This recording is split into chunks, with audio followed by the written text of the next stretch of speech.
Let's go on to a question from Matchless M. Is being tired, having headaches, COVID, fatigue, etc., all essentially spiritual attacks? Are all negative and bad things that happen to us spiritual attacks? I don't have any reason to think that's the case. Jesus experienced weariness, but there's no indication when we read that he is experiencing it in virtue of some spiritual attack.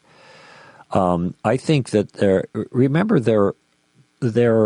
are three enemies of the world, the flesh, and the devil, is the way John puts it.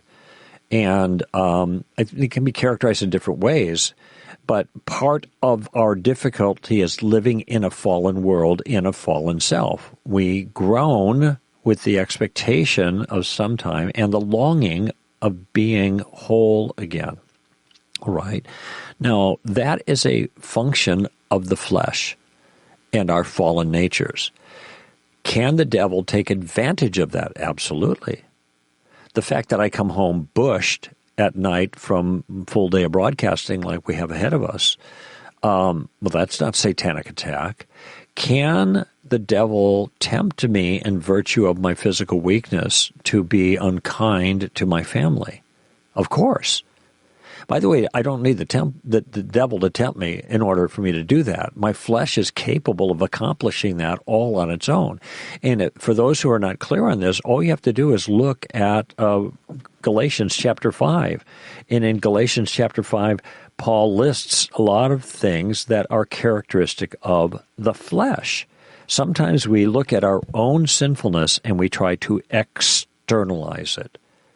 This happens in relationships when people push the blame for problems onto someone else. That's a dynamic of relationships, okay? When in fact we may be very guilty of aspects of this, but this is also just characteristic of the Christian life.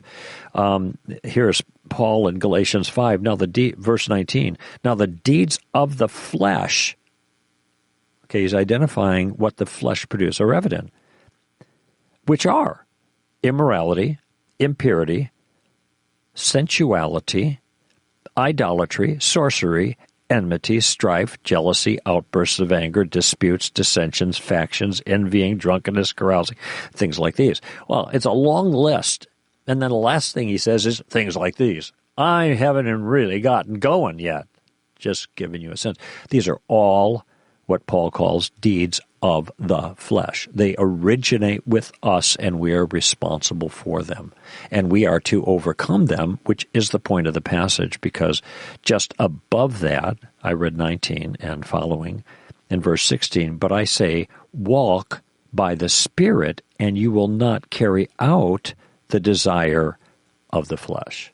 So that's the antidote. So we want to be aware that there are spiritual powers out there that can fan the flames, but the fire is already there in our flesh. And what the antidote that Paul gives is not to blame the devil made me do it, and start binding demons or whatever. It is to attend to our own fleshly behavior in the power of the Spirit. And frankly, I ask God to take care of the bad guys. That's in the Lord's Prayer as far as I can tell.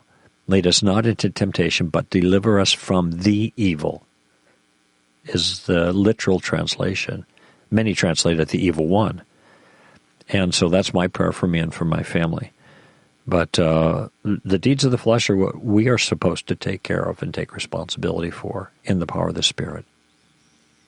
And I don't even think we need to figure out exactly who is causing or what is causing certain things in our life to go wrong. And the reason I say that is because our purpose is to respond in the way that God has called us to respond. So, I mean, look at Jesus when he was tempted in the wilderness. What did the devil do? He tempted him in his weakness. So not the weakness of his sin, but just his physical weakness of being hungry. And so the devil tempts him to do something that God wouldn't have him do. So he does use those weaknesses, but where those weaknesses come from, or where the sickness or whatever comes from in this fallen world, there's one thing we know for sure, and that is that God said all things are being worked together for our good to make us like Christ. So we never need to despair when we're going through any of these things and say, oh, the devil's doing this to me, my life is ruined. Because the fact remains that God is working through that very thing to make you like Christ, and he will use it for a good purpose. So you don't have to despair. All you need to do is respond the way he would have you respond. As you just said, Greg, while being reviled, he did not revile in return.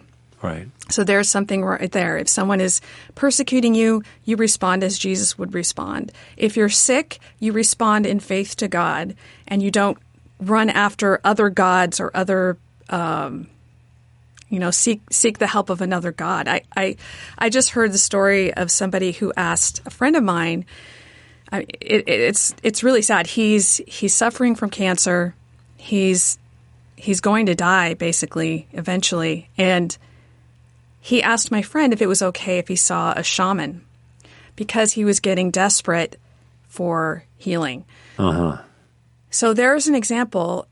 If you are suffering, you respond in faith towards God. You get the help you need medically, but you don't seek other spiritual things. Mm-hmm. Mm-hmm. And there are a lot of different ways that we can respond. We don't respond in evil. We don't respond with bitterness.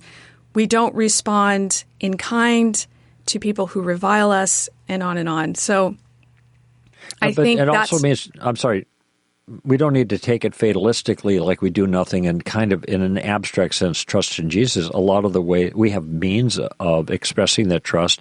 We can take comfort from other brothers and sisters, for example. We can receive counsel from that, not from shamans, right? Obviously. But there are avenues that God has offered us, largely the body of Christ, that helps us to deal with those difficult circumstances. We are not kind of isolated, just me and God, and that's it. Right. Our response is active. It's active in all sorts of ways, but it's active in a way that's faithful to God, if that makes sense.